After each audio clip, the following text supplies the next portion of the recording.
Main ఈ కార్యక్రమానికి ఇచ్చేసినటువంటి నాయకులకు, అలాగే మన మెడికల్ డిపార్ట్మెంట్ మేనేజర్కి, అలాగే మన అంగన్వాడీ టీచర్స్కి అందరికీ నమస్కారాలు. అలాగే మా వచ్చిన గ్రామ ప్రజలకి నమస్కారాలు.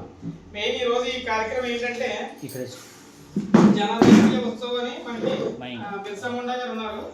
ఆయన ఉద్దేశించి ఎక్కడైతే గిరిజన ప్రజలు ఉన్నారో ఆ గిరిజన ప్రజలు ఉన్న ప్రదేశాలు అభివృద్ధి పథంలో ఉండాలనే ఉద్దేశంతో ఈ ప్రోగ్రామ్ స్టార్ట్ చేయడం జరిగింది. ఇది ప్రోగ్రామ్ అనేది నిన్న దినాన్ని లాంచ్ చేశారు మనకి పిఓ గారు, కలెక్టర్ గారు ఇద్దరు కనబండి మనకి పాడేరు అండ్ మన రంపచోడవరంలో లాంచ్ చేశారు.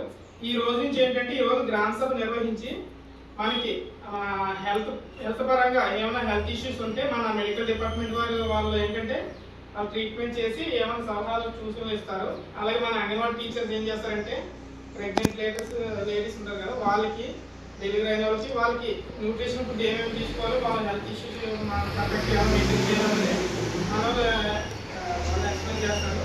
అదేవిధంగా మన పంచాయతీ నుంచి ఏంటంటే మన పంచాయతీ అభివృద్ధి ఏ విధంగా చేయాలి, మనకి రోడ్లు కానీ ఏమైనా డ్రైన్స్ కానీ ఏమైనా ఉంటే అవి మనం ఈ గ్రామ సభలో ఏంటంటే నెక్స్ట్ డే ట్రాన్స్పోర్ట్ వర్క్ ఉంటుంది. అంటే మన ఇంటింటికి డోర్ టు డోర్ మామూలుగా వాకింగ్ చేసి ఎవరైనా అవసరాలు ఉంటే ఆ అవసరాలు తెలుసుకుని అది మనం ఆన్లైన్లో చేయడం జరుగుతుంది.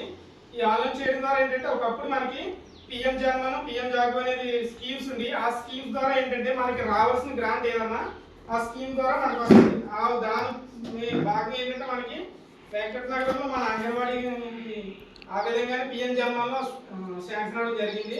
ఇంకా అలాగే మనకి ఇంకేమన్నా మన అభివృద్ధికి సంబంధించిన ఏమైనా పనులు ఉంటే అలాగే మన సెంట్రల్ గవర్నమెంట్ నుంచి ఇది మన గిరిజన ప్రాంతాలు ఎక్కడైతే ఉన్నాయో అక్కడ మాత్రం ఈ ప్రోగ్రాం నిర్వహించడం జరుగుతుంది.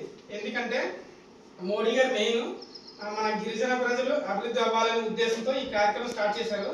ఆ అభివృద్ధి పనులు ఈ స్కీమ్ ద్వారా మాత్రమే మనకి రావాల్సిన గ్రాంట్ వస్తుంది. కాబట్టి ఈ రోజు ఈ గ్రామ సభ నిర్వహిస్తున్నాం.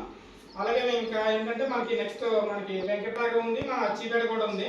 రేపు మనకి వెంకటనగరం ఉంటుంది, నెక్స్ట్ అచ్చిపేట ఉంటుంది. సేమ్ ఇదే ప్రోగ్రామ్ జరిగి ఆ విలేజ్ లెవెల్లో ఎవరైనా పిల్లలకి అలాగే మనకి ఆధార్ కొంతమందికి సస్పెండ్ అవ్వడం క్యాన్సిల్ అవ్వడం జరిగింది. అలాంటి డేటా కూడా తీసుకుని పిల్లలకి ఏమైనా ఇష్యూస్ ఉంటే అవి కూడా రెక్టిఫై చేయడం జరుగుతుంది. ఈ ప్రోగ్రామ్ ఇంకా ముందుకు తీసుకెళ్లాలని మీ అందరికీ కోరుకుంటున్నాను. ఓకే, ఈ ప్రోగ్రామ్ సంబంధించి మన మెడికల్ సంబంధించి మన హెచ్పీ గారు మీకు సూచన ఇస్తారు.